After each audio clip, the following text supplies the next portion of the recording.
Welcome. If you are here for your first time, I am Associate Pastor, Minor Pastor Philip Arcalian. They make us wear this, so that way when you throw things at us, it's easier to clean and take the dry cleaning. Before we start service, what? I'm just giving you the option. If you want to throw stuff, you can. But before we start, and you can arm yourselves, let's bow our heads in a word of prayer. Dear Heavenly Father, we thank you for this time. We thank you for this place.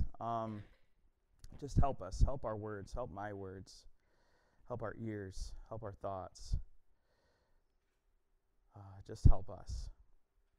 May we hear your word the way you need it, the way you want it to be heard. In the name of the Father, Son, and Holy Spirit, amen.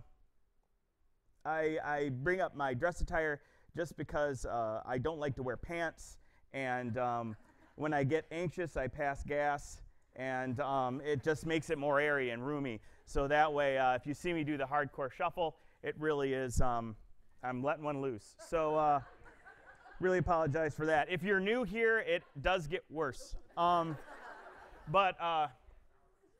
did that one work? Nope, that's not the one. Okay, so Dave likes this, also this attire. I got this video from him. So this is a fashion statement that is catching on, not wearing pants.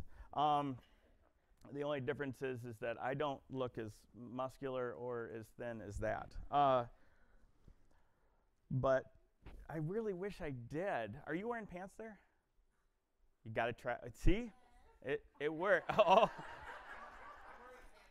Oh, now. Well, you can catch up with Dave about it later.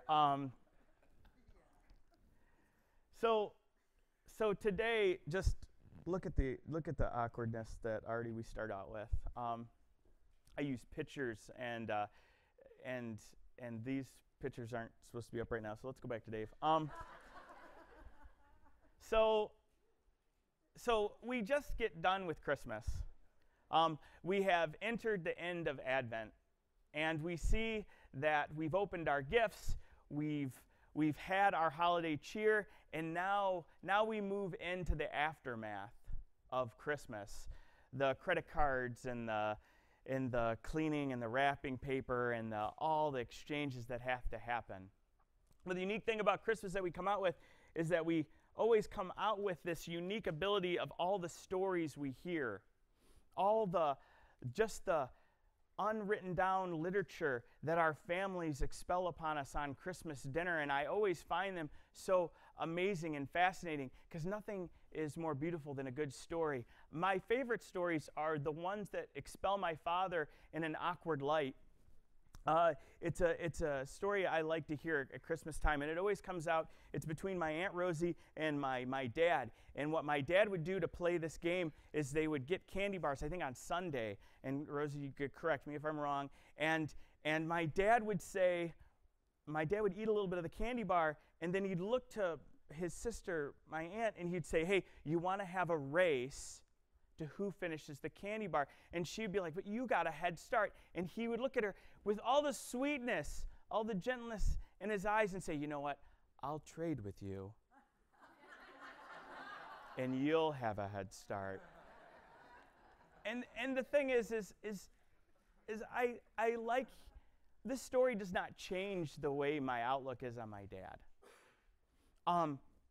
It only reveals a side of my father that I miss, that we hear during the holidays. And when we lose our family that we come to see on the holidays, it sometimes makes it hard. But those memories are good. Those memories always leave us grounded. And in our Christian tradition, when we have Advent, we have those same stories. We get the story of the virgin birth. We get this understanding that Luke tells us, in which he explains this conversation that happens between the Holy Spirit and the Virgin Mary. And sometimes we just let these stories pass us by. We don't really connect with them. We think it's beautiful the way this conversation takes place, but sometimes we forget the theological implication that it takes place.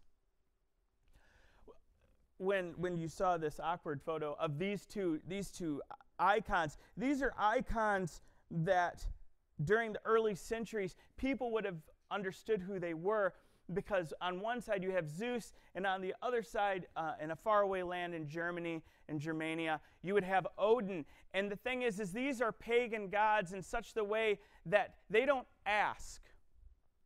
You would have lived in a society in which they would have told stories that would have indoctrinated you in such the way that the old gods looked at you as playthings, but not as something to be worshipped, or not as something to do anything more than just entertain them.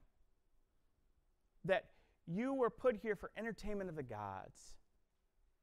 And that's all they viewed you as. So when we hear the story of the virgin birth, we think it's interesting, but we miss on an implication sometimes.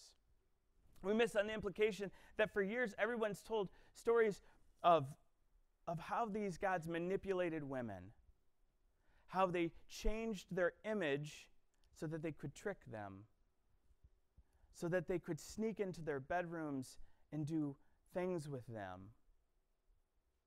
And there was this idea of how they're not respected. Then we hear now the story of the virgin birth, or the idea of which God comes down and has a conversation with a woman. He comes down and has a conversation, and he asks her. He gives her a choice, and she receives that choice.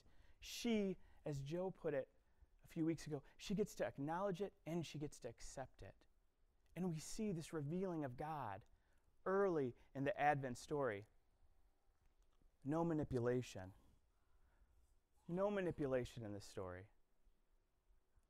That we have a creator that was willing to have a conversation with us. And as we step into this holiday story, we come out of Advent and we enter into this season, which is called Epiphany. Some of us had an epiphany today that they could throw something at me, and that's a revealing of knowledge. Epiphany, that's what it means, a revealing. And we're stepping into the season of Epiphany. I am one Sunday ahead of Sunday service Epiphany, but I just wanted to get us ready for the excitement. I know you're all just steaming in your seats. So when we come to Epiphany, we come to this idea of the wise men, because Epiphany is all the stories that happen after the birth. And we're given this beautiful story of the wise men. And so many times we forget about who these three men are that sit under our tree, and we always have these unique interpretations of them, or who they were and why they were there. And sometimes it's not really clear. But we like it, and sometimes in a kid's story, we show the kids these three guys, and look, they gave Jesus gifts. That's it. But we forget about some of the implications that come with them. Now, I'm going to give an abbreviated version of the story. What happens is that these men, they find this star, and they're in the east, and they follow the star. They follow the star to Jerusalem. All right, and then they go, and they present themselves to Herod. They say, hey, that, we're here. We want to worship the King of the Jews. We saw the star. We came from the east, and we want to worship. Herod convenes his court, sends these guys to a closet, has a conversation with his scribes, his religious leaders of the time, teachers of the time, brilliant men. Then they bring the Magi back in. They have a conversation together. And then it's said that there is a child in Bethlehem. They then go and they see the child. They worship the child. They bring him 3 gifts: frankincense, myrrh, and gold. Now, those gifts are given, and then they have a word of the Lord. They hear the word of the Lord, and it tells them to go a separate place, because Herod has negative views of this person, of this King of the Jews. And then they leave. Now, so many times we hear that abbreviated story, right? And we're good with that. We're okay with the understanding of it. We're actually like, okay. But there's a little bit of some disnomers I want to kind of knock off the bucket list. Matthew's writing this in such the way that Matthew has his own stake in the game. So Matthew has a few things that, as the author, he wants to lay out, because Matthew is a good Jew.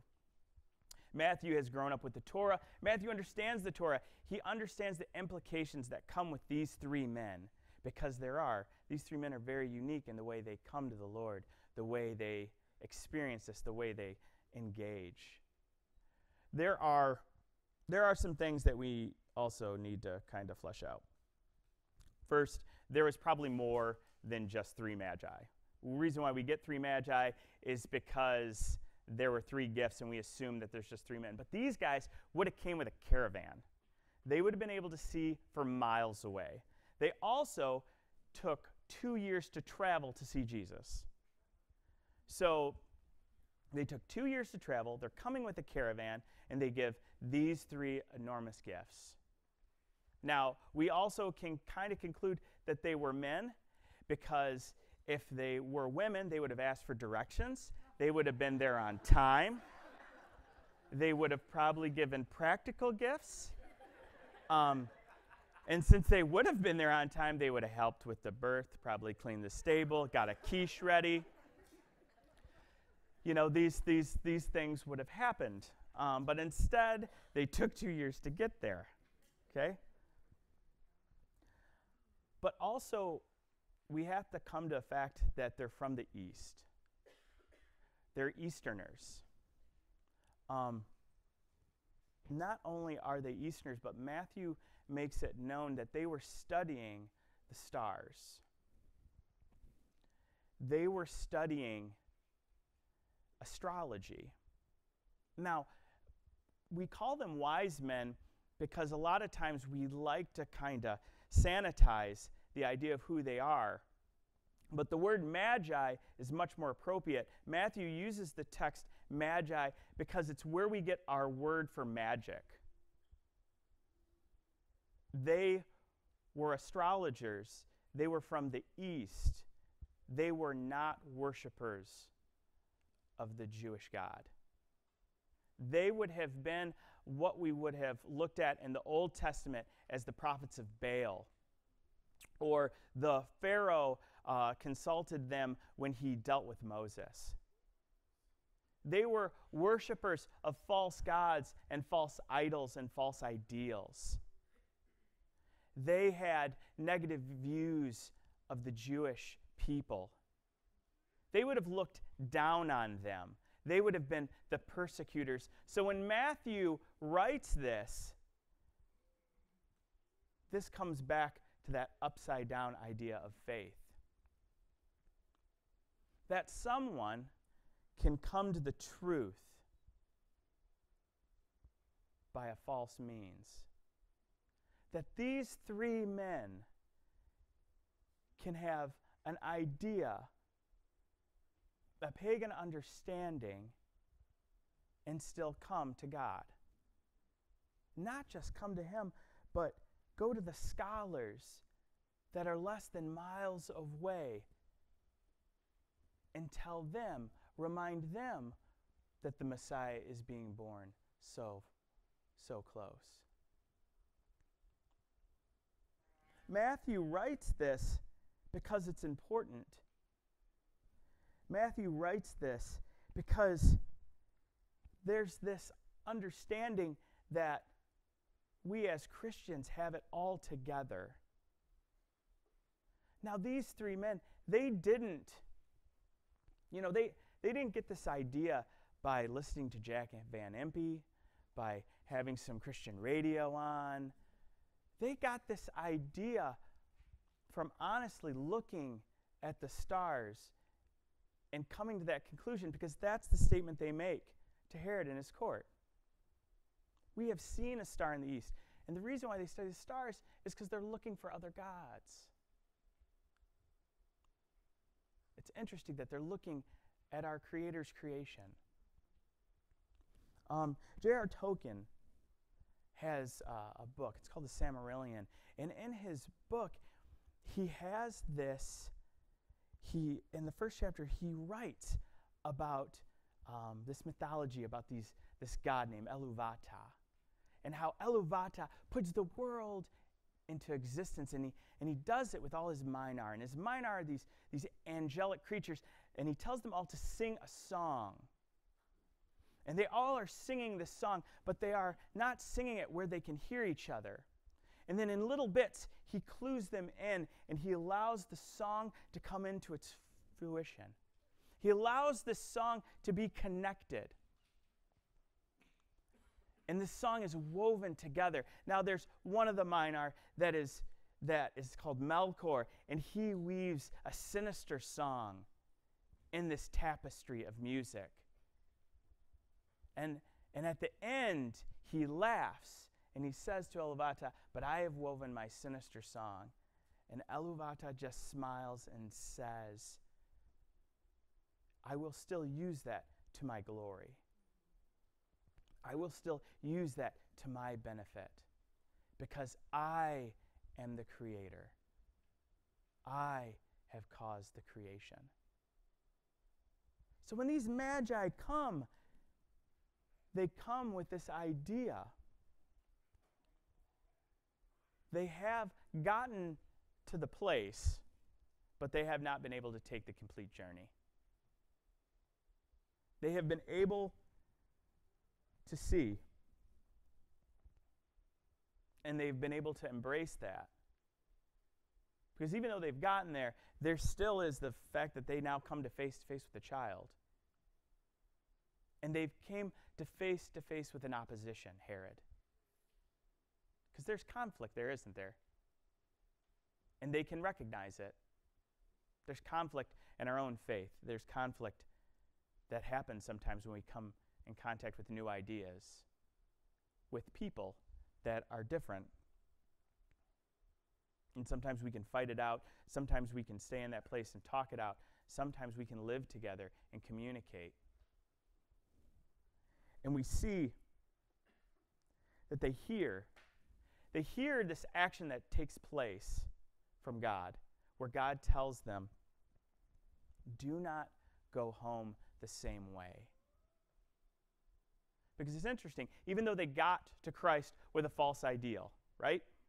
They got there with a false ideal. They got there on this one spectrum, but they don't leave it just there. They do not just come to the door, come to the house, and just accept it, but they're changed by it to where when they hear God, they now react. They do go home a separate way. Now these magi, they have a lot of thoughts going on, and not just that they have a lot of thoughts going on, but there's a lot within them in such the way that they have to be humbled to come to this place. Because these are kings. They bring fine gifts. They now talk to Jewish authors that what they would refer to as subpar. But they listen, they hear, they see, and they respond. And God works through them. And so many times during this holiday, we often think to ourselves that it's all about Jesus and how we step into the New Testament. But in this story, we see the Trinity as a whole.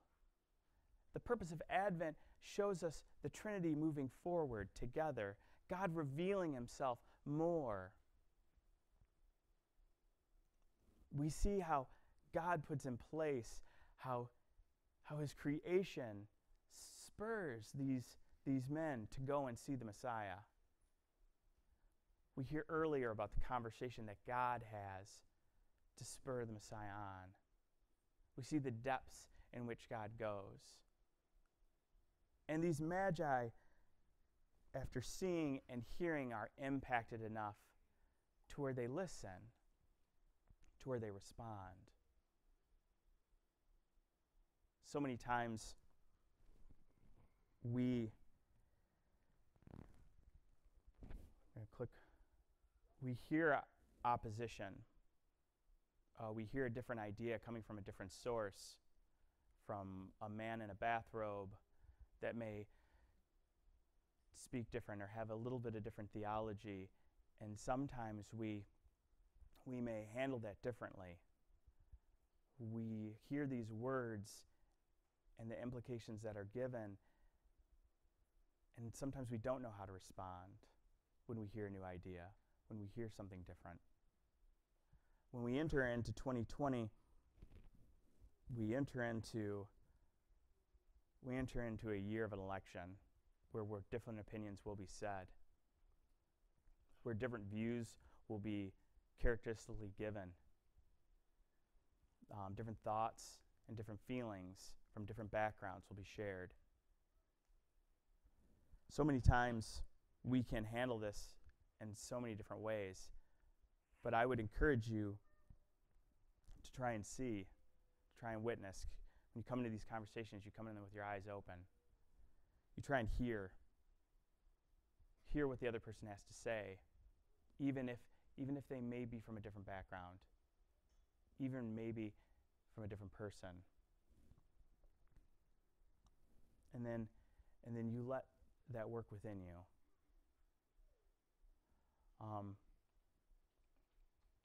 Just because I can't read worth the lick. Could somebody please read the called faith? Yeah. Will we join with God in 2020 and welcome those we see as far from God? The statement of being far from God, a lot of people could state that the Magi may have been far from God. So many times, just because we think a person comes from a different background, may look a little bit different, we may feel like they are far from our ideas, but they may be closer to the mark than what we assume. And this year, I just ask that, I beg, and my prayer is that this year, stepping into this new year, that when we hear, that we can see and that we can change, that we can step into this new year and grasp that. Take on an awkward pastor that looks funny in a robe, that's sweating his brains out. Or not just me, but anybody. And we can hear what they have to say. We can see what background they come from. We can recognize how that can influence us. And we can embrace a God that is sometimes bigger than our own idea, bigger than our own thought.